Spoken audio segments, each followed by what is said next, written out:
नमस्ते समस्तଙ୍କୁ सुप्रभातम। तो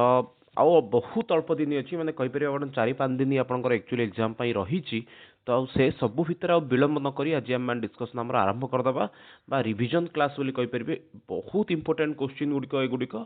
पूरा पूरी सिलेबस को आज आपणकर टिल एग्जाम ग्रामर आपणकर संस्कृत जो रहा लिटरेचर पार्ट टी साहित्य विषय गुड़िक ता सहित पेडागोजी पार्ट सब गुड़ा को आम ये डिस्कसन करवा आउ सेसन गुड़ा बहुत इंपोर्टेंट रही आपण मैंने आज पर्यंत माने प्रिपरेशन करना आज वीडियो को आरंभ करके एग्जाम पर्यंत जी विषय वस्तु आसो से सब विषय को जब आप भल भाव कभर करदे ताहले भल मार्क रखिपारे। तो विगत दिन में आम मॉक टेस्ट होता ता रिजल्ट मत समस्ते पाई जाइए आशा करुच्ची। सहित आपण मानकर आज हूँ 15 तारीख आपंकर आउ 2टा टेस्ट आउ रही 16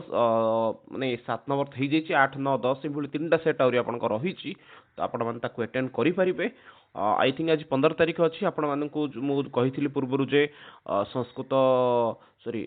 पेडागोजी शिक्षण संबंधी जिते सब शब्द अच्छी से शब्दर गोटे आपण गोटे प्राक्टिस सेट रही बोलिकी। तो से टेस्ट आप अटेंड करेंगे तार लिंक आपको वीडियो डिस्क्रिप्शन में मिल जाइए से टेस्ट अटेंड करेंगे।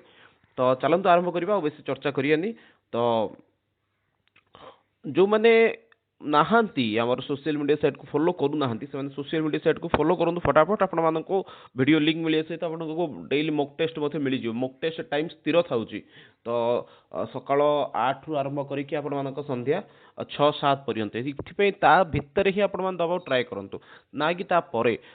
जनकर मेसेज आज सार एक्चुअली मु देखी नी मुझे पार नी। तो से बिल्कुल माने सुजोग दिए जाए आपण मैंने थरिकी माने अटेंड करूँ। तो चलते आरंभ करवा आज क्वेश्चन आंसर सेशन को।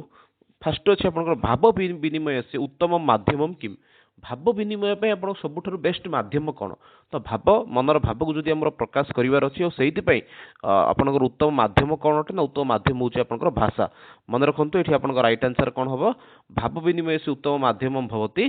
भाषा। आप परीक्षा क्वेश्चन आसपे ये এই क्वेश्चन गुड़ाक जो प्रैक्टिस करुँचे क्वेश्चन गुड़ाक आपंकर बर्णाली बुक रे पाइबे किंतु मजा विषय हूँ से आंसर गुड़िक ना ये आप आंसर गुड़िक लिखि दिंतु खातार जब आवश्यक समय आवश्यक पड़ुची बर्णाली बही नहीं कि आप मन दुख जाए क्वेश्चन आंसर देना बोलिकी। तो क्वेश्चन आंसर गुड़िक आपंकर कौटी मिलूँ ना ये वीडियो मिल जाव क्वेश्चन आंसर गुड़िक लिखि दिंतु आप का प्राचीनतम भाषा। प्राचीनतम भाषा कौटा तो भाषा अनुसार सब प्राचीनतम भाषा जब कौटा अच्छे ताले सी हूँ आपंकर कौन ना संस्कृत। ठीक अच्छे सबुठ प्राचीनतम भाषा हूँ संस्कृत। नेक्स्ट देखा संस्कृते कंप्यूटर किम कथ्यते संस्कृत कंप्यूटर को कौन कहगला संस्कृत भाषा रे कंप्यूटर को कहगला आपंकर कौन संगणक। ठीक अच्छे संस्कृत कंप्यूटर कहला संगणक। परीक्षा पचारि पूर्व ओएसएसटी एग्जाम रे भाषा पाठका नाम कृते संयोजक भाषा का जो मैंने भाषा विषय अध्ययन करुँच से गोटे संयोजक भाषा कौटा संयोजक अर्थ हूँ जोड़ीय भाषा। धरतु आप जदि ओडिया भाषा उपरे ओडिया भाषा भी जड़े अच्छा तार ओडिया भाषा पर जदि रिसर्च करार अच्छे अनुसंधान करार अच्छे सी जदि भंजर काव्य नौ लक्ष्मीकांत माने काव्य नौ तो से समय से गोटे जिन अनुभव कर एमती कि शब्द अच्छे जो शब्द गुड़िक अर्थ तक जना पड़ुनी। तो से सी कौन कर संस्कृत भाषा को पढ़ो ताल से सब शब्दर अर्थ से ऑटोमेटिक पाइज। ये भाषा पाठक मान माने संयोजिक भाषा जदि कौटा अच्छी ताहले सी हूँ आपंकर कौन ना संस्कृत भाषा अच्छी। संस्कृत शिक्षा क्षेत्र में कस्य भूमिका अधिकतया महत्वपूर्ण आस्ते संस्कृत शिक्षा क्षेत्र में क्यों जिनटार महत्व बहुत अधिक रही। 6 नंबर क्वेश्चन आप रही संस्कृत शिक्षा क्षेत्र में जदि सबुठ अधिक महत्वपूर्ण कार रोचे ताले सी हूँ मन रखु सी हूँ टीचर कहीं आपण संस्कृत टीचर जमती पढ़ेबे तो आपण सेमती ही पारिबे आपणकर दृष्टिभंगी से रही संस्कृत शिक्षा प्रति। उदाहरण रूप से कहवाक चाहूँगी गोटे स्कूल रे गोटे संस्कृत टीचर पिलांपाई एमती पढ़ाऊँ संस्कृत जे सेठी पिला हिंदी नौ ना पिला अन्य विषय नौ ना ये कहीं संस्कृत देख अन्य भाषा हिंदी नापी पिला अधिक आग्रह ये ही जी ना हिंदी में सिनेमा अच्छी हिंदी में कथबार्ता हो पार्टी सब हो पार्टी किसी असुविधा होनी। आपण मैंने ओएसएसटी एग्जाम दौरान इन फ्यूचर आप स्कूल जी स्कूल गले अनुभव करेंगे संस्कृत पढ़ुवा प्राय पिला माने खास कर गवर्नमेंट स्कूल रे ଅଧିକାଂଶ ମାନେ ଗଭର୍ଣ୍ଣମେଣ୍ଟ ସ୍କୁଲ ଏବେ କ'ଣ ଖୋଲିଗଲାଣି ଆଇଟି ଖୋଲିଗଲାଣି ଆଇଟି ଖୋଲିଯିବା କାରଣରୁ ଆପଣଙ୍କର କ'ଣ ହେଉଛି ନା ଯେଉଁମାନେ ସଂସ୍କୃତ ପଢ଼ିବାକୁ ଚାହୁଁ ଭଲ ପିଲାମାନେ ଭଲ ମାର୍କ ଆସିବ ବୋଲିକି ଆହୁରି ମାର୍କ ଆସିବ ବୋଲିକି ସଂସ୍କୃତ ଛାଡ଼ିକି ଆଇଟି ପଳାଉଛନ୍ତି କାହିଁକିନା ଆଇଟି ସବୁ 30 ମାର୍କ ଲେଖିବା 70 ମାର୍କ ପ୍ରାକ୍ଟିକାଲ 2 ନମ୍ବର ବିଷୟ ବାକି ଯେଉଁମାନଙ୍କର ହିନ୍ଦୀ ପ୍ରତି ଆଗ୍ରହ ସେମାନେ ହିନ୍ଦୀ ପଳାଉଛନ୍ତି ଯେଉଁମାନେ ଦେବନାଗରୀ ଲେଖିପାରିବେନି ଆଉ ସେମାନଙ୍କୁ ଆଇଟି ମିଳିଲାନି ବୋଲିକି ଯେଉଁ ବାକି ପିଲା ରହିଲେ ସେମାନେ ଯିବେ କୋଉଠି ସଂସ୍କୃତକୁ ତ ମାନେ ଚିନ୍ତା କରନ୍ତୁ ସଂସ୍କୃତର ସ୍ଥିତି କ'ଣ ଅଛି ବିଦ୍ୟାଳୟରେ ତ ଏଇଥିପାଇଁ ସବୁଠୁ ଗୁରୁତ୍ୱପୂର୍ଣ୍ଣ ଭୂମିକା କାହାର ନା ସିଏ ହେଉଛି ଶିକ୍ଷକର ଶିକ୍ଷକ ତା କ୍ଲାସଟାକୁ ଯେମିତି ସଞ୍ଚାଳନା କରିବାକୁ ଚାହିଁବ ସେଇପରି ଭାବରେ ସିଏ ତାର କ୍ଲାସଟାକୁ କରିପାରିବ ସିଏ ସେଠି ଟିଏଲଏମ୍ ୟୁଜ୍ କରୁ ସିଏ ସେଠି କ'ଣ କରୁ ଭଲ ଗୀତ ଗପ କହୁ ସ୍ମାର୍ଟ ବୋର୍ଡ ୟୁଜ୍ କରୁ ଏଇସବୁ କରିବା ଦ୍ୱାରା ପିଲାଙ୍କର ସଂଖ୍ୟା ଧୀରେ ଧୀରେ ନିଶ୍ଚିତ ରୂପରେ ବଢ଼ିଥାଏ ଆଉ ଏମିତି ମୁଁ ଅତୀତରେ କରିଛି ଠିକ୍ ଅଛି ଏସବୁ ଜିନିଷ କରିବା ଦ୍ୱାରା ପିଲାଙ୍କ ଆଗ୍ରହ ଆସେ ଏଇଭଳି କରିଛି ବୋଲିକି ପିଲା ମାନେ ଏଇ ଜିନିଷ ଆପଣମାନଙ୍କ ପାଖରେ ମୁଁ ଉପସ୍ଥାପନ କରିପାରୁଛି ସଂସ୍କୃତ ଶିକ୍ଷା କ୍ଷେତ୍ରରେ କାହାର ଭୂମିକା ଅଧିକ ମହତ୍ତ୍ୱପୂର୍ଣ୍ଣ ରହିଛି ତାହେଲେ ସିଏ ହେଉଛି ସଂସ୍କୃତ ଶିକ୍ଷକର କାହିଁକିନା ସେ ଯେମିତି ପିଲାଙ୍କୁ ତିଆରି କରିବ ସେଇଭଳି ଭାବରେ ସିଏ ହେବ ତ 6 ନମ୍ବର କ୍ୱେଶ୍ଚିନ୍ ଦେଖିବେ ଗଦ୍ୟ ସାହିତ୍ୟ ସେ ପ୍ରଥମ ରୂପ ଗଦ୍ୟ ସାହିତ୍ୟର ପ୍ରଥମ ରୂପଟି କ'ଣ ଗଦ୍ୟ ସାହିତ୍ୟର ପ୍ରଥମ ରୂପ ହେଉଛି ଯଜୁର୍ବେଦ ଯଜୁର୍ବେଦରେ ଫାଷ୍ଟ ଟାଇମ୍ ପାଇଁ ଆପଣଙ୍କର କ'ଣ ହେଉଛି ଗଦ୍ୟ ଦେଖାଯାଉଛି ଠିକ୍ ଅଛି 4ଟା ବେଦ ଆମର ରହିଛି ଋକ୍ ବେଦ ଯଜୁର୍ବେଦ ସାମବେଦ ଅଥର୍ବ ବେଦ ତ ଫାଷ୍ଟ ଆପଣଙ୍କ ଋକ୍ ବେଦରେ ମନ୍ତ୍ରାତ୍ମକ ଅଛି ଯଜୁର୍ବେଦ ଆପଣଙ୍କର ଗଦ୍ୟାତ୍ମକ ଅଛି ସାମବେଦ ଆପଣଙ୍କର ଗାନାତ୍ମକ ରହିଛି ଏହିପରି ଭାବରେ କ'ଣ 4ଟା ଯାହା ବେଦର ମହତ୍ତ୍ୱ କିଛି ଅଲଗା ଅଲଗା ରହିଛି ଠିକ୍ ଅଛି ଗଦ୍ୟ ସାହିତ୍ୟ ଆମକୁ ଫାଷ୍ଟ କୋଉଠୁ ଦେଖିବାକୁ ମିଳିଲା ନା ସିଏ ହେଉଛି ଯଜୁର୍ବେଦ ଯଜୁର୍ବେଦକୁ 2 ଭାଗରେ ଭାଗ କରାଯାଇଛି ଆଉ ଥରେ କମେଣ୍ଟ କରନ୍ତୁ ଆକ୍ଚୁଆଲି ସେ 2ଟା ଭାଗ କ'ଣ କ'ଣ ଥରେ ଯଦି ବି ଆମର ସିଲାବସ୍ ନୁହେଁ ସିଏ ଗଦ୍ୟ ମାନେ ଯଜୁର୍ବେଦ କ'ଣ କ'ଣ 2ଟି ଯଜୁର୍ବେଦ ଏଇଟା ତ ଆମର ସିଲାବସ୍ରେ ଆସୁନି ତଥାପି ଥରେ ସାମାନ୍ୟ ରୂପରେ ମେନସନ୍ କରିବା କଥାସରି ସାଗର ସେ ରଚନାକାର କହ ବା କର୍ତ୍ତା କହ କଥାସରି ସାଗର ସଂସ୍କୃତ କଥା ସାହିତ୍ୟ କ୍ଷେତ୍ରରେ କଥା ଅର୍ଥ ହେଉଛି ଗପ ଗପ କ୍ଷେତ୍ରରେ ମାନେ ମହତ୍ତ୍ୱପୂର୍ଣ୍ଣ ବହୁତ ରହିଛି ମାନେ ବୋଧେ ଓଡ଼ିଆରେ ଯେପରି ଆପଣ ଯଦି ଉପନ୍ୟାସ ଗୁଡ଼ିକ ପଢ଼ିବେ ବା କଥା ଯଦି ପଢ଼ିବେ ଯେତିକି ଆପଣଙ୍କର ଫକୀରମୋହନଙ୍କର କଥା ଗୁଡ଼ିକ ଯେମିତି ହୃଦୟ ସ୍ପର୍ଶ କରିପାରୁଛି ସେହିପରି ଭାବରେ ଆଉ ଫକୀରମୋହନଙ୍କ କଥା ଗପ ବହିରେ କ'ଣ ଆପଣଙ୍କୁ ଗୋଟିଏ ହିଁ ଗପ ମିଳିବ ବା ଉପନ୍ୟାସ ତ ଗୋଟିଏ ଜଣଙ୍କ ଉପରେ ଜୀବନୀ ଉପରେ ଥିବ କିନ୍ତୁ କଥାରେ ଆପଣଙ୍କୁ କ'ଣ ମିଳିବ ଗୋଟିଏ କଥା ମିଳିବ ଏହିପରି ଭାବରେ କିନ୍ତୁ ନୁହେଁ ସଂସ୍କୃତ ଗପ ଅନ୍ୟ ଗପ ଠାରୁ ଏଇଥିପାଇଁ ଅଲଗା ଅଛି ଯେ ଆପଣ ପଞ୍ଚତନ୍ତ୍ର ବହିକୁ ଉଠାଇ ଦିଅନ୍ତୁ ନୀତି କଥାରେ ପରିପୂର୍ଣ୍ଣ ହେଇକି ରହିଛି ପଞ୍ଚତନ୍ତ୍ର ବହିଟି ହିତୋପଦେଶ ଉଠାଇ ଦିଅନ୍ତୁ ସେ ବହି ମଧ୍ୟ ସରଳ ଭାଷାରେ ଅଛି ଆଉ ନୀତି ଉପଦେଶପୂର୍ଣ୍ଣ କଥା ସେଇଠି ମଧ୍ୟ ପ୍ରଚୁର ପରିମାଣରେ ରହିଛି ତ କହିବାର ତାତ୍ପର୍ଯ୍ୟ ରହିଛି ସଂସ୍କୃତ କଥା ସାହିତ୍ୟ ଅନ୍ୟ କଥା ସାହିତ୍ୟ ଠାରୁ ବହୁତ ଭିନ୍ନ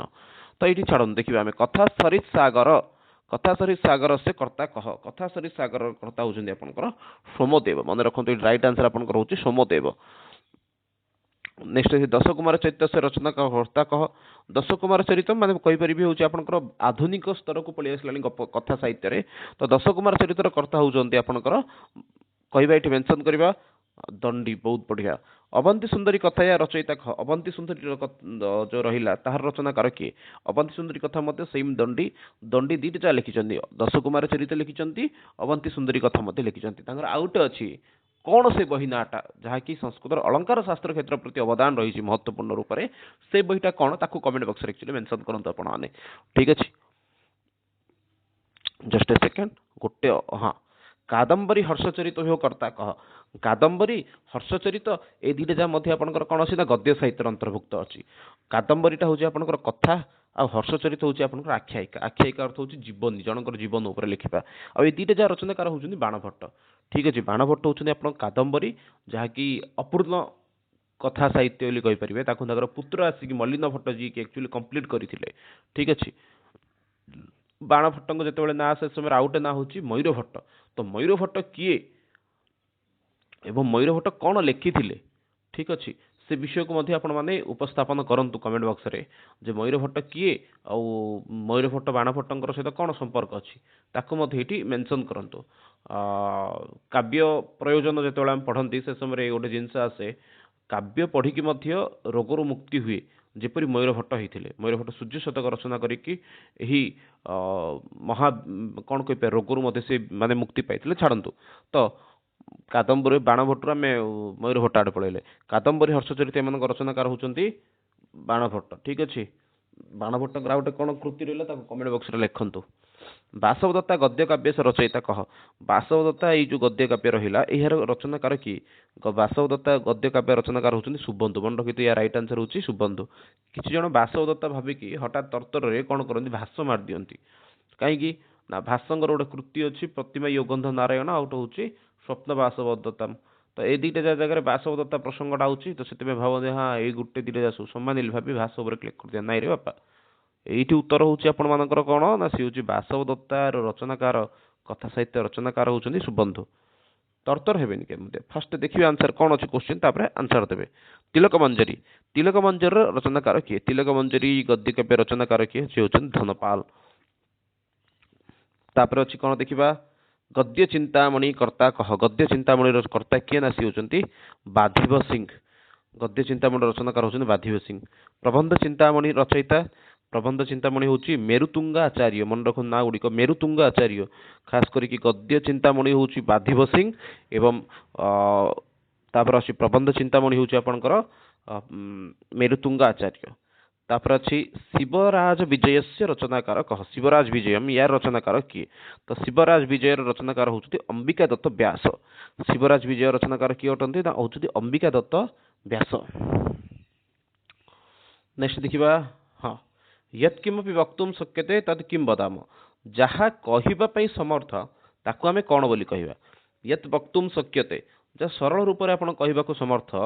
ତାକୁ କ'ଣ କୁହାଯାଏ? ବା ଉଚ୍ଚାରଣ କରିବା ଯୋଗ୍ୟ, ଯାହା ସରଳରେ ଉଚ୍ଚାରଣ କରିବା ଯୋଗ୍ୟ ସିଏ ହେଉଛି ଆପଣଙ୍କର ଗଦ୍ୟ। ଯାହା ସରଳ ରୂପରେ ଆପଣ ଉଚ୍ଚାରଣ କରିପାରିବେ, ବାଚନ କହିପାରିବେ, ଆପଣ କହିଲେ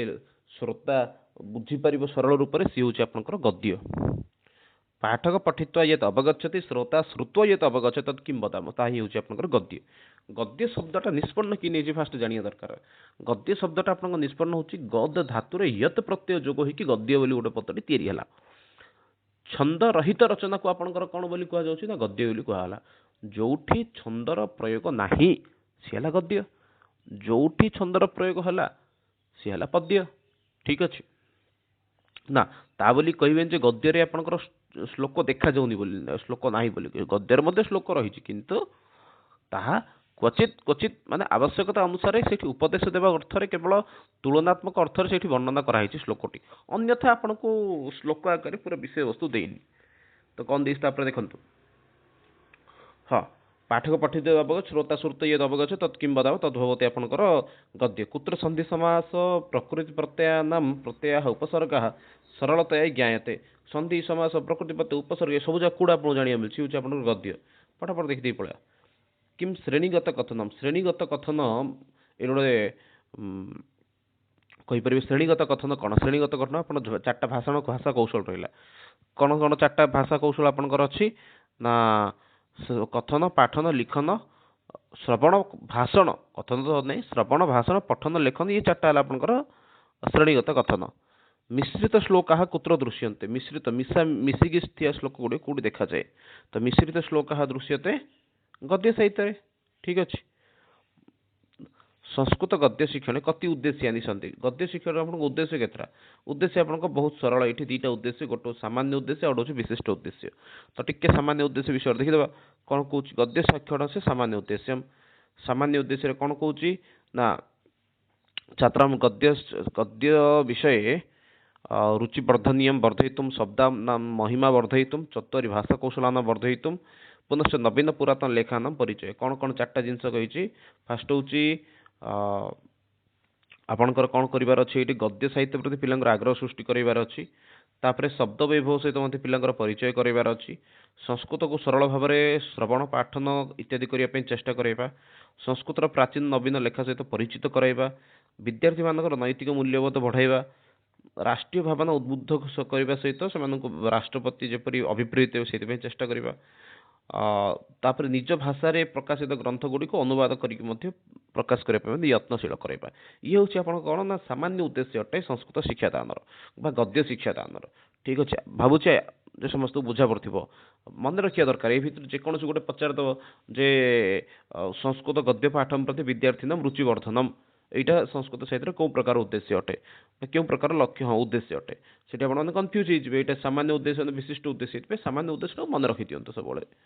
देखा गद्य शिक्षण कति सोपानानि सन्ति गद्य शिक्षण आपन सोपान संख्या केतरा गद्य शिक्षण आपन सोपान संख्या होची तीनटा गोटे होची वाचन व्याख्या विचार विश्लेषण आपन तीनटा स्टेप देकी आपन एक्चुअली कोन गद्य शिक्षण को आगु बढ़ाई थांती हां से तो आपनकर फास्ट आपन गद्य शिक्षण सामान्य उद्देश्य विशिष्ट उद्देश्य कोन कोन विद्यार्थी मानक सहित गद्यकार मानकर शैली सहित परिचय करैबा बौद्धिक और मानसिक शक्तिर विकास घटेबा महापुरुष मानकर कहानी कहवा साधारण बोली जना पड़ता घटना गुड़ी को रसस्वाद करी कहवा नाटक नाट्यांश क्षेत्र में वार्तालाप इत्यादि करवा ये हूँ आपन विशिष्ट उद्देश्य छाड़ू गद्य शिक्षण सोपान आपंकर कौन कौन रहा ना सी हूँ आपंकर वाचन व्याख्या एवं तापर आपंकर आसला कौन ना विचार विश्लेषण नेक्स्ट देखा कति वाचन आनी वाचन क्षेत्र अच्छी माने गोटे इंपोर्टेंट क्वेश्चन एटा थरे आपनकर पचार high school entrance teacher exam रे कति वाचन आनी वाचन आपन तीनटा गोटे होची फास्ट आछी आपनकर आदर्श वाचन जहार कि इंग्रजी टर्म होची आइडल रीडिंग तापर होची अनुवाचन तापर होची आपनकर कोन ना मौन वाचन साइलेंट रीडिंग बा सामूहिक वाचन ग्रुप रीडिंग तो वाचन को आपनकर कोन अछि तीन भाग रे भाग कराई छै ठीक अछि गोटे होची आपनकर कोन ना आदर्श अनु मौन बा सस्वर वाचन तापर व्याख्यान किम क्रियते व्याख्यान रे कौन करा जाउची कष्ट शब्द गुडी को व्याख्या करा जाइथे एवं वाक्य खंड गुडी को मध्ये व्याख्या करा जाइथे व्याख्यान रे ठीक अछि नेक्स्ट देखिबा विचार विश्लेषण किम क्रियते विचार विश्लेषण रे कौन करा जाइथे विचार विश्लेषण रे समग्र भाव को प्रकाश करा जाइथे अंतर्निहित कथा को अभिव्यक्त करा जाइथे एवं मुख्य विचारधारा रे पिला को जोड़िया पे मध्ये चेष्टा करा जाइथे ये होछि आपनकर विचार विश्लेषण रो उद्देश्य गद्य शिक्षणार्थम कति पर्यायवाची सन्ति गद्य पढ़ाइबा आपनकर पर्यायवाची अर्थ होची सोपान कौन कौन अछि तो एठी आपनकर सोपान सिंपल रूप रे तीन नै अछि कौन कौन सी होची आपनकर उपक्रम बा प्रस्तावना तापर अछि उद्देश्य कथन बा उपस्थापना एवं शेष अछि आपनकर प्रस्तुतिकरण बा प्रयोग एपरि भाबरे आपनकर केतरा अछि ना तीनटा अछि मन रखंतु कौन कौन से तीनटा ना सी आपनकर फर्स्ट होची उपक्रम उद्देश्य बा उपक्रम उपस्थापना प्रयोग मन रखंतु उपक्रम उपस्थापना प्रयोग तार तीनटा अला अला ना अछि गोटे उपक्रम आउटे ना होची प्रस्तावना उपस्थापन आउटे ना होची उद्देश्य कथन एवं प्रयोग आउटे कारण ना होची प्रस्तुतिकरण चलो नेक्स्ट देखिबा उपस्थापना अयम किम क्रियते उपस्थापना रे कोन करा जायथे उपस्थापना रे प्रारंभिक समय रे तो प्रारंभिक कहबेनी द्वितीय सोपान आपनकर अछि कि प्रस्तावना सोपान रे आपनकर कोन होला ना विषय को आपण से रखि दैचंती एवं ता सहित आपण पिला को विषय को नै आछथि माने पूर्व ज्ञान परीक्षण पे आपनको क्वेश्चन मु छाड़ दै जे एक्चुअली पूर्व ज्ञान परीक्षण क्यों सोपान करा जायथे तो पूर्व ज्ञान परीक्षण आपनकर उपस्थापन सॉरी कोन अछि प्रस्तावना व उपक्रम सोपान आपनको सरियला सरला परे आपण आसले कोडी उपस्थापना को उपस्थापन रे एठी आपनकर कोन करा होची एही पर्याय रे शिक्षक उपक्रम कोन करूची अनुଯାयी नूतन पाठर उद्देश्य कहिबे एठी पिला कोन करिवे ना नूतन पाठर उद्देश्य एठी कहिबे उद्देश्य स्पष्ट कला परे पाठ्य प्रसंगटीर शीर्षक कहिबे एवं एहा परे विद्यार्थी स्थिर निश्चित हेबे जे से कोन पढियो जाउछंती ये आपनकर हला फास्ट कोन उद्देश्य ठीक अछि नेक्स्ट देखिबा उद्देश्य कथन किम क्रियते उद्देश्य कथन एक्चुअली कहया गले माने उद्देश्य उपस्थापन देरे समान किछि अलगा नै एक्चुअली ठीक अछि किम उद्बोधन विधि कथ्यते उद्बोधन विधि रे कोन करा जाय हां या पूर्व टिके जानदा दरकार आदर्श वाचन अनुवाचन कौन कौन आदर्श वाचन आपनकर हला एठी टीचर केवल पढ़िबो पिला मान ताकू ध्यान दे शुनिबे आदर्श वाचन समय रे टीचर कौन करिवो ना जति जति यति यति पार यति पुनि थरे कौन अछि विराम चिन्ह ए सब प्रति ध्यान देकरी गुरु लघु विषय को मध्य ध्यान देकरी यतिपात लय इत्यादि विषय को ध्यान देकी पिल्ला फास्ट टीचर पढ़ियो पढ़िला परे पिला मान ताकू अनुकरण करिकी पढ़िबे तो पिला को पढ़िबाटा को कौन कुआ गला अनुपाठ बोली कुआ गला बा अनुवाचन बोली कुआ गला टीचर जो पढ़ला ताको कुआ गला आदर्श वाचन ठीक अछि तो ताहा परे ए सब सरला परे आपन काठिन्य निवारण को जिबे काठिन्य निवारण को समय रे आपन को तीनटा विधि अछि गोटो छु उद्बोधन प्रवचन व्युत्पत्ति तो फास्ट से क्वेश्चन कले उद्बोधन विधि रे कोन कराउची उद्बोधन विधि रे पिलां को आपन काठिन्य निवारण करिया समय अभिनय करिके हो चित्र माध्यम रे हो प्रतिकृति माध्यम रे हो अथवा क्रियापद प्रदर्शन माध्यम रे हो एपरि कोनोसी ना कोनोसी प्रकार रे आपन कोन करिवे पिलां को ना विषय वस्तु को बुझे परिबे उद्बोधन विधि रे कोन कोन दरकार ना से होची अभिनय चित्र प्रतिकृति एवं क्रिया प्रदर्शन एपरि भाबरे उद्बोधन विधि रो काम होची प्रवचन विधि कति प्रकार आसंते प्रवचन विधि रे कोन कोन हला ना अनुवाद आविधानिक व्यवहार विधि, पारिभाषिक एवं टीका। आविधानिक अर्थ अनुवाद अर्थ होची ट्रांसलेशन करिया, आविधानिक अर्थ होची डिक्शनरी देखिबा, परिभाषा अर्थ होची से विषय विषय अन्य कोठी कोन लिखा है विस्तृत व्याख्या, टीका अर्थ होची से विषय की कोन लिखिछन जेपरि कि मल्लीनाथ कालिदास बहुत गुडी ऊपर लिखिछन जेपरि कि मेघदूत ऊपर लिखिछन, मल्लीनाथ टीका उपलब्ध अछि से सब फॉलो करिबा। माने उद्बोधन विधि रे आपनकर फास्ट अछि अभिनय, चित्र, प्रतिकृति इत्यादि माध्यम विषय को रखिबा, प्रवचन रे से विषयटा को बुझिया चेष्टा करिया। व्युत्पत्ति तापर आसला, व्युत्पत्ति रे कोन होची ना व्युत्पत्ति रे आपण प्रकृतिवते उपसर्ग संबंध तिंगंत इत्यादि शब्दर विग्रह तुलना विधि ए सब आपणकर आसला कोठी ना से आसण व्युत्पत्ति रे। क्वेश्चन ता ही रहिछि कुत्र व्याकरण तुलना विलोम शब्द शब्द सारांश उदाहरण अधिक प्रयुक्त भवति, तो सी होची आपण मानकर व्युत्पत्ति। व्युत्पत्ति रे आपण ए गुडी व्यवहार होची। तापर देखिबा काव्ये किम सुंदरम, काव्य रे सबटर सुंदर कोन रहिछि बा काव्य रे सबटर प्रसिद्ध कोन अछि। प्रसिद्ध कथनटी अछि काव्येषु नाटकम रम्यम तत्रापि शकुंतला, तत्र शकुंतला तत्रापि चतुर्थ अंक तत्र श्लोक चतुष्टयम। एपरि भाव आमर थिबो धाटा थियो सो जानी थिए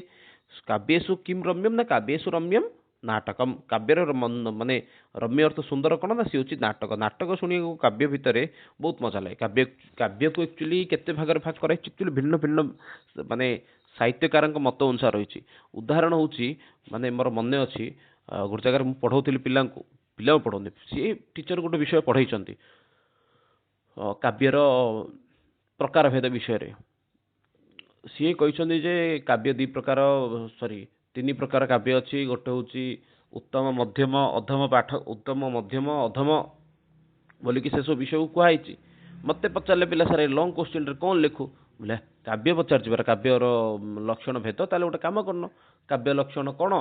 आ विश्वनाथ कविराज नियम अनुसार दृष्टि अनुसार ताकू उपस्थापन करदेली। हाँ काव्य को दी भाग कराला, दृश्य काव्य श्रव्य काव्य, दृश्य काव्य को 10 भाग भाग कराई से 2 भाग भाग कराला, सी रूपक उपरूपक एमती पूरा पूरी बुझेदेली। से पिला लिखिले खाता धरी टीचर पाखक गले, टीचर गला गंडा मूर्ख होने तुम भूल भाल लिखिच, तुम गोटे प्रकार कही गोटे प्रकार कहीच। जो से टीचर सहित मोर चर्चा है से समय कहली जे भूल ना से टीचर ना मु भूल भूल होती पिला पिला एक्चुअली कहले एक्चुअली को माने कौ बही पढ़ाऊँगी सिलेबस रे कौन अच्छी। तो छाड़ू संस्कृत साहित्यर कति प्रकार माने कौन केते प्रकार भाग कराए संस्कृत साहित्य मुख्य रूप से 2 भाग भाग कराला, गोटे है दृश्य गोटे है श्रव्य। जहाँ देखिपार सी है दृश्य, जो देखिपार ना सी है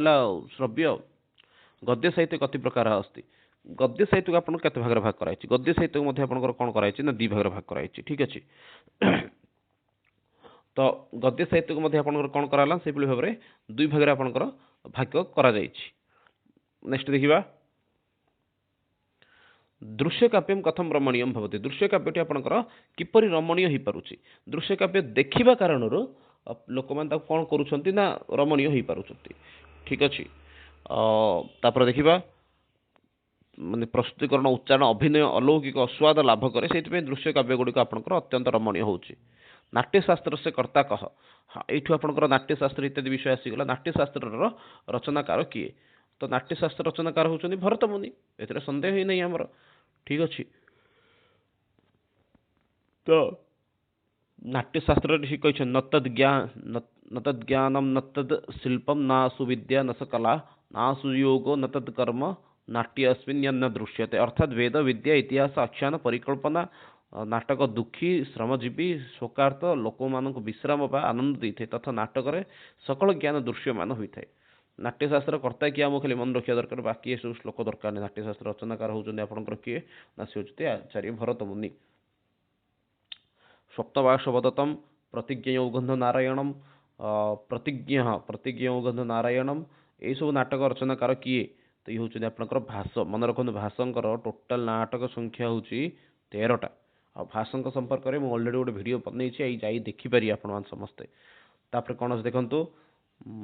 कालिदास से कति नाटकानि सन्ति, कालिदासंकर नाटक संख्या केते, कालिदासंकर नाटक संख्या हूँ 3टा। कौन कौन ना अभिज्ञान शाकुंतलम मालविका अग्निमित्रम विक्रम उर्वश्यम ये 3टा हूँ कालिदासंकर 3टा प्रसिद्ध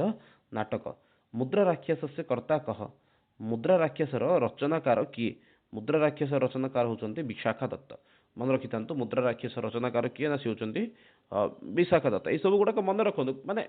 संस्कृत लिटरेचर पार्ट रो किसी जिनस को ये आपंकर कभर हो ऑटोमेटिक। मूर्छकटिक से कर्ता कह, मूर्छकटिकर कर्ता किए अटंती, मूर्छकटिकर कर्ता होउचंदी आपनकर शूद्रक। ठीक अच्छे, थरे कमेंट बॉक्स रे आपण मेंशन करो क्लास सरिया पूर्व आज जो क्वेश्चन गुड़ा डिस्कसन करुचे से क्वेश्चन को बेस करके आपण मानकर गोटे मल्टीपल टेस्ट गोटे करदे कि एवं तो आपंकर एभेलेबल अच्छे संस्कृत टू इंग्लिश शब्द गुड़िक जो रहा से शब्द गुड़ाक गोटे मल्टीपल टेस्ट माने गोटे क्विज अलरेडी कर मिल जाव आमर सोशल मीडिया साइट को फॉलो कले छाड़ू। तो नागानंद ये जन ना आसला आपंकर कौन कह नागानंद से रचयिता कहबे ये आपंकर राइट आंसर कौन रोचे नागानंद नाटक रचनाकार किए। तो नागानंद रचनाकार होती हर्षवर्धन। मन रखु या रचनाकार किए ना सी हूँ हर्षवर्धन। तापर अच्छे आपंकर बेणी संहार, बेणी संहार रचनाकार किए ना बेणी संहार रचनाकार होती भट्ट नारायण। मन रखु नाटा भट्ट नारायण। तापर देखा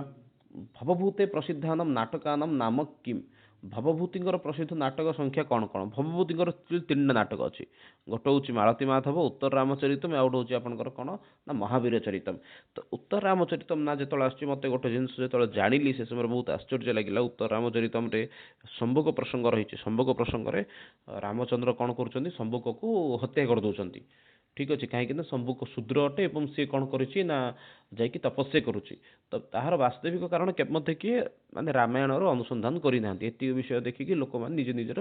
मानसिकता को स्थिर कर देइछंती। तो पूर्वर जो वर्ण व्यवस्था थिला तो वर्ण व्यवस्था रे शूद्र मान समस्त सहायक रूप माने जोड़ा जाइथिला। तो वैद्यर मध्य जने माने सहायक थिला जार ना होची शंभुक। तो यही शंभुक महाशय कौन करछंती ना निजर कर्तव्य अवहेला करिकी जाइकी लोक मैंने मेडिकल आइलारे महाशय जाई कौन करछंती ना तपस्या करुछंती। से माने कौन ब्राह्मण पुत्र मृत होती सी कौन कर राजा को भर्सना करी राजा को आकाशवाणी एक्चुअली ये दायी हूँ शंभुक, शंभुकर हत्या करा जाओ। तो किंतु लोकों आगे किपरि उपस्थापन कराई देख जमीक उत्तर रामचरितम खास कर जो पढ़ी से जानी थे। तो मुझे पढ़ी दुई थर खंडे तो से विषय वस्तु को मत हृदयंगम है सेठी वशिष्ठ इत्यादि ऋषिंकर मांस खाଇବା विषय को प्रसंग को उल्लेख कराई। तो वास्तविक रामायण सहित संजोग कराले कौन एक्चुअली जना पड़ो ता सहित एमती गोटे शंभुक विषय मध्य थिला, शंभुक शूद्र थिला बोलिक रामचंद्र ताको मारी देइथिले। तो मझिरे गोटे दिटा लाइन को काटिक एक्चुअली उपस्थापन कर दियंती। तो छाड़ंतु भवभूतिर प्रसिद्ध नाटकर ना हूँ आपंकर मालती माधव, उत्तर रामचरितम, महावीर चरितम। अर्ध राघवम नहीं रहा यहाँ माने भूल टाइपिंग मिस्टेक एक्चुअली अनर्घ राघवम। ठीक अच्छे, माने अन्यथा नेबेनि कि अनर्घ राघवम एक्चुअली अनर्घ राघवम छाड़। तो अनर्घ राघवम रचनाकार किए, अनर्घ राघव रचनाकार होते मुरारी। नेक्स्ट देखा कर्पूर मंजरी इत्यस्य निर्माता कह, कर्पूर मंजर आपंकर निर्माता किए अटे। कर्पूर मंजर निर्माता होते राजशेखर। मन रखु नाटा हूँ राजशेखर होती कर्पूर मंजर निर्माता। प्रसन्न राघव से कर्ता कह, प्रसन्न राघवर कर्ता होती जयदेव। तो गीत गोविंदकार जयदेव नुहति, अन्य जन जयदेव उभय समय भिन्न भिन्न अटे। तो प्रसन्न राघवर कर्ता किए अटन ना सी होती जयदेव। तापर कौन अच्छी कदाचार्य विराम चिन्हानम सम्यक प्रयोग करोति अन्य छात्रानपि प्रेरयति। क्यों सोपान क्यों वाचन शिक्षक कौन करुच्ची ना विराम चिन्ह गुड़ी को सठिक भाव में पढ़ुची, प्रयोग करुच्ची, छात्र मानक प्रेरणा दूची। तो सी हूँ आपर कौन ना सी हूँ आदर्श भाषण। आदर्श भाषण में टीचर फास्ट विराम चिन्ह गुड़ी ठीक रूप से पढ़व और पिला ट्रेनिंग देव। तो नेक्स्ट देखा कस्मिन् पठने छात्रा मिलित पठन्ति कदाचित अध्ययन कुर्वन्ति।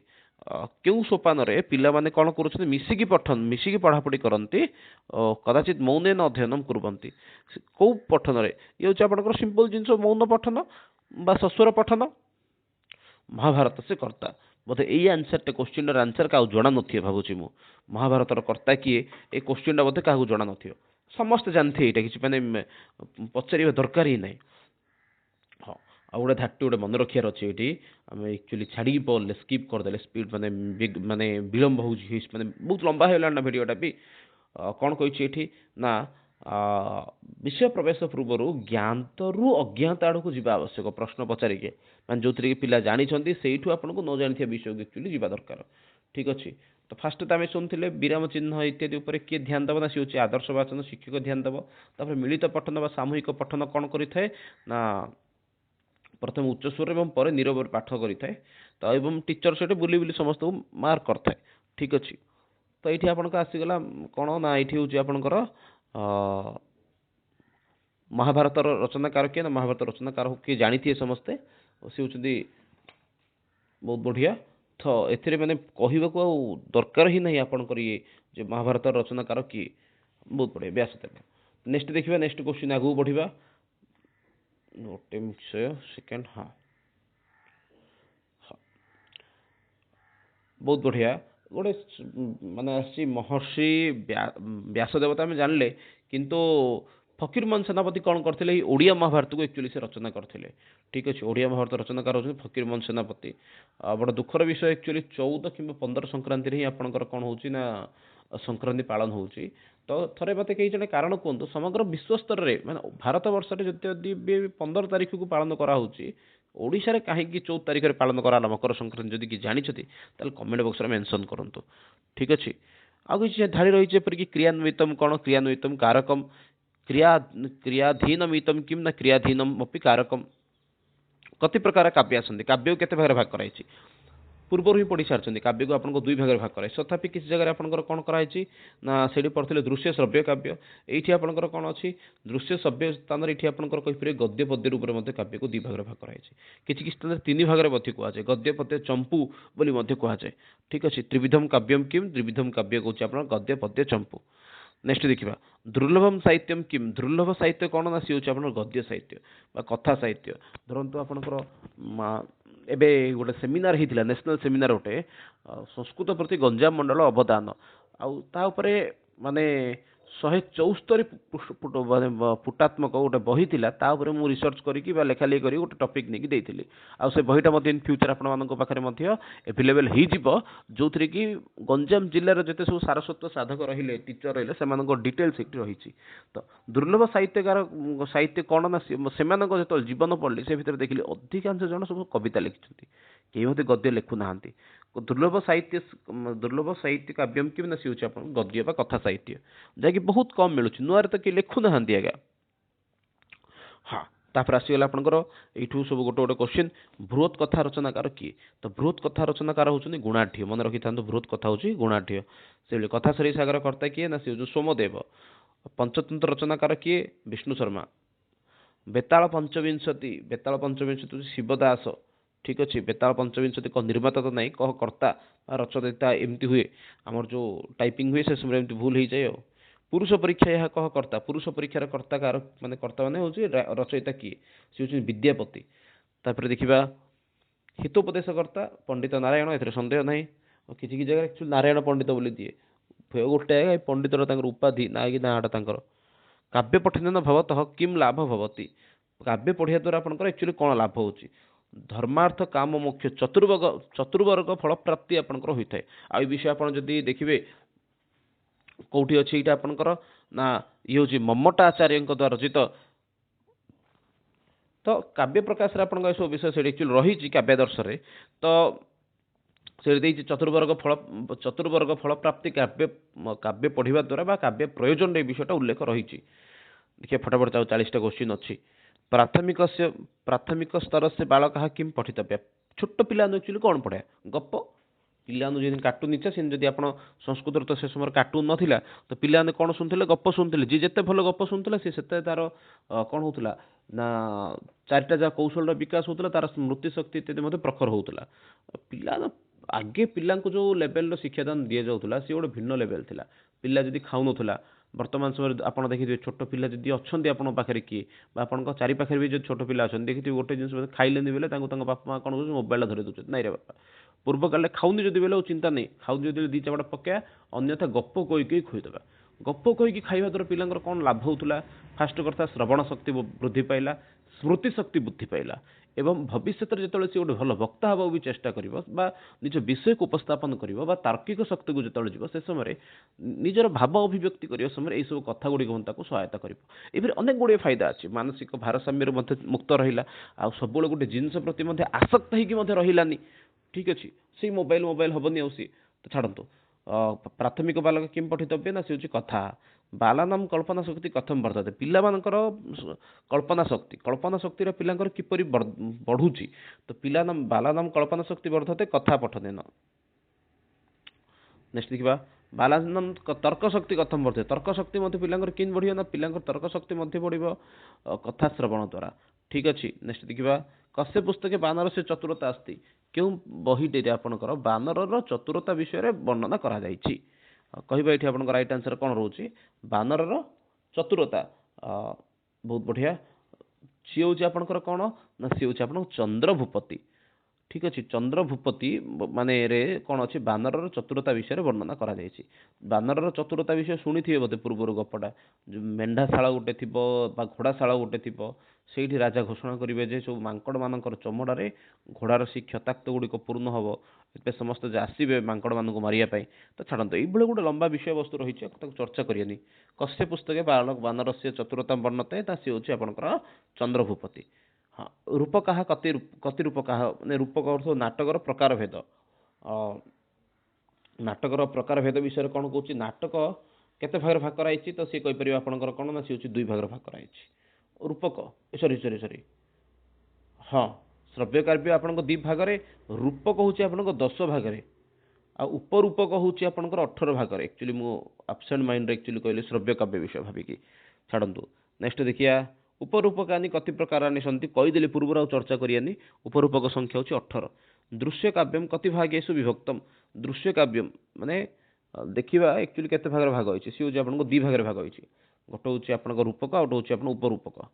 श्रव्य काव्यम कति भागेषु विभक्तम श्रव्य काव्यटा आपन केते भाग भाग होइछि श्रव्य काव्य आपनकर भाग होइछि आपनकर प्रमुख रूप से 3 भाग गद्य पद्य चंपू ए प्रकार से 3 भाग भाग कराइछि ठीक अच्छे गोटे क्वेश्चन ये आउट रही एक्चुअली मुझे स्किप कर दी भूलवस्त भारतीय आख्यान साहित्य सबुठ श्रेष्ठ उत्प्रेरक किए ना सी हूँ पंचतंत्र भारतीय संस्कृत साहित्य को जब कौन कथा साहित्य रही जी अभिप्रेत सदा सर्वदा करुँच सी हूँ किए सी हूँ पंचतंत्र कौन कहीपर ये पंचतंत्र माने जो भली गप रही से गप को माने कौन कहीपर बहुत किसी शिक्षण दिए आमको चतुर बानर आपको कौन शिक्षा मिलूँ ना द्वेष प्रिय पी उत्तंगक्षतांगो जीव त्याज्य ताज्य कौन कौच ना यह शिक्षादान मिलूँ जे कौन द्वेष प्रिय हपी माने द्वेष जदि अच्छी प्रिय जदि अच्छी द्वेष जदि अच्छी से स्थान को छाड़ देवा दरकार यहपरी बहुत गुड़ाए शिक्षण जिन रही नेक्स्ट देखा अधिक एक्चुअली आम सब विषय वस्तु को एक्चुअली चर्चा कर दूसरे काव्य को 2 भाग भाग कराई गोटे दृश्य श्रव्य दृश्य काव्य को 2 भाग भाग कराला आपंकर गोटे रूपक उपरूपक श्रव्य काव्य को 3 भाग भाग कराला गद्य पद्य चंपू ए गद्य काव्य को आपंकर 2 भाग भाग कराई गद्य काव्य से कति प्रकार आसती गद्य भाग को 2 भाग भाग कराला गोटे आपंकर कौन विशेषता गोटे पर्याय बंध विशेषता गोटे कौन आपंकर पर्याय बंध पर्याय बंध केते भाग भाग कराई ना सी हूँ 5 भाग कौन कौन ना सी हूँ आपंकर परिकथा खंडकथा सरल कथा कथा आख्यायिका यहपरी भाव में पर्याय बंध कौन है आपंकर 5 भाग भाग है आउ थे कौच परिकथा खंडकथा सरल कथा कथा आख्यायिका संस्कृत भाषा कति रूपकाणी सन्ति भाई रूपक कौन आइला ये हाँ 10टा चर्चा कर देइछन्ति परशुराम से पितु मातु च नाम किम आसीत परशुरामंकर बापा माँ ना कौन थिला बहुत भल क्वेश्चन यहाँ गोटे आपंकर माने कदाचित प्रश्न आपको एमती आसार संभावना रोचे परशुरामकर पिता माता ना पिता ना हूँ जमदग्नि माता ना हूँ रेणुका बहुत बढ़िया बापा ना जमदग्नि माँ ना रेणुका माता देवो भव इति वाक्यम कुत्र देवते माता देवो भव यही धारीटा आपंकर कौटी मिलूँ ठीक अच्छे परशुरामंकर पितृभक्ति को लेकिन गोटे बढ़िया कथा गोटे अच्छी गोटे परशुराम बापा जी थे जमदग्नि जान ये परशुराम कहले बापा मत कथा केते दूर तू मानुचु ना मुझे कथा 100% 100% मानुचे ठीक अच्छे तार परीक्षा करी तू परीक्षा पास होलु तू जहाँ उपहार मागु मु ता उपहार देती ठीक अच्छे तो बाहर कर खंडा खंडा बाहर कले गले जा माँ को गोटे चोटे मारिते तो परशुराम खुशी खुशी हसी हसी गले माँ को हत्या करदे पूरा जमदग्नि खुश जे पुओ पूरा पूरी मो कथा मानुଛୁ कहले कौन बर मागियार अच्छी मार्गे बर तो कहले किसी ना माँ को जीवन दान दे दियो माने गोटे गोटे 2टा शिकार जमती कि सावित्री प्रसंग आसे सावित्री जो जम माने जम जो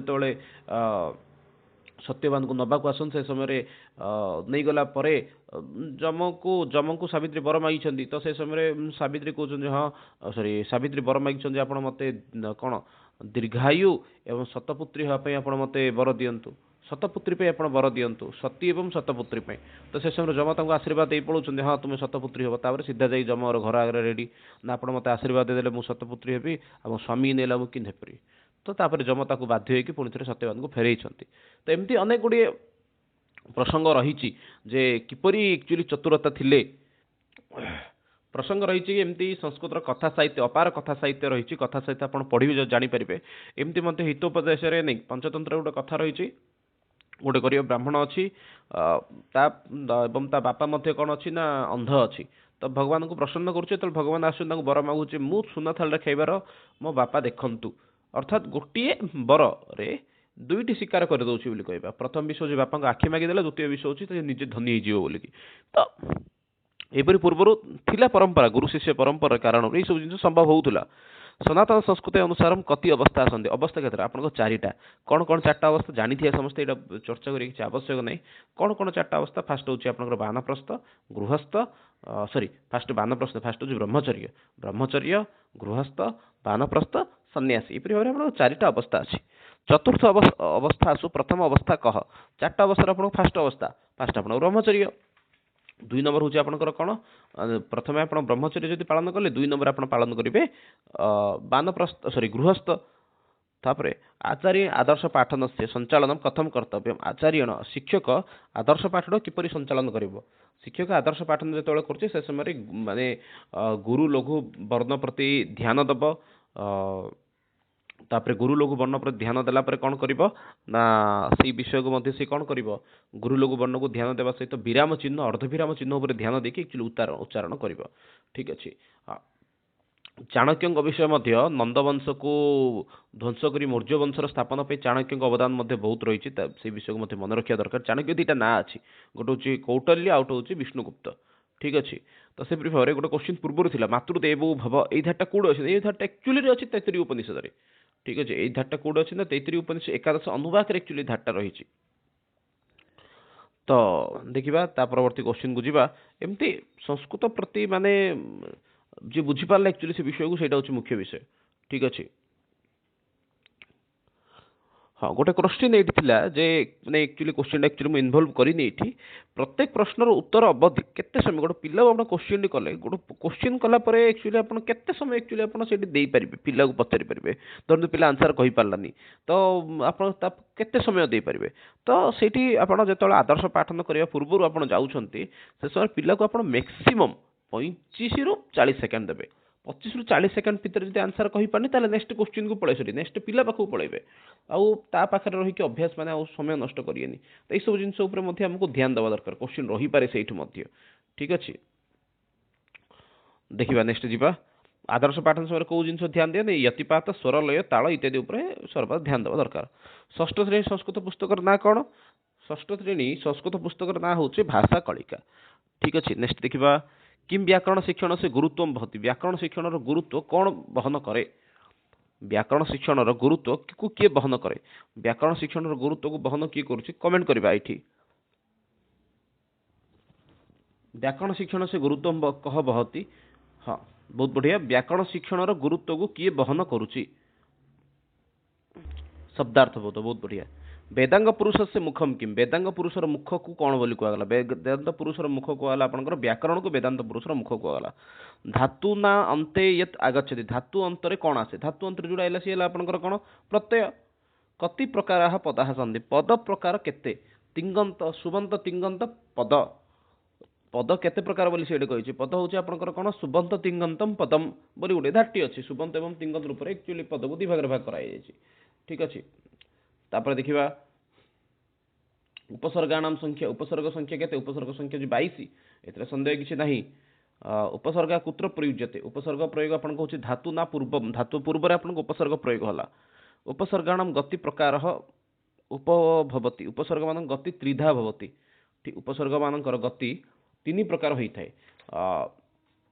आगु ताकू चर्चा करी उपसर्ग को माने हमर गोटे टॉपिक अछि देखियो गले किंतु एते भी सी महत्व बहन करूनी जे आमे ताकू बाध्य कि ता ऊपर अधिक चर्चा करिबा उपसर्गेण धात्वार्थ पलातन्यत्र नियते पहार प्रहार संहार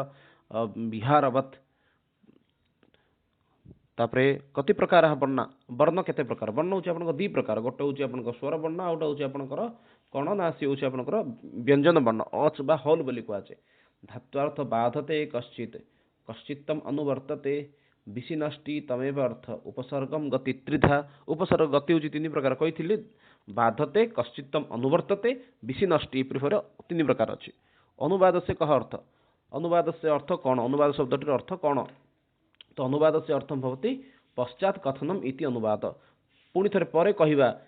कुही आपनकर कोन कुआ गला ना अनुवाद बोली कुआ गला अनुवाद से मुख्य प्रकार के संति अनुवादर मुख्य प्रकार की अटे ठीक अछि एठु आपनकर कोन आरंभ होइला नेल भाब परिबे ना अनुवाद शिक्षण एठी आपनकर आरंभ होई जाउछि बोली मन रखंतु बहुत इंपोर्टेंट रहिछि अनुवाद शिक्षण टी मध्ये अनुवाद शिक्षण और ये आपनकर अधिकतम कोन आस जाय ना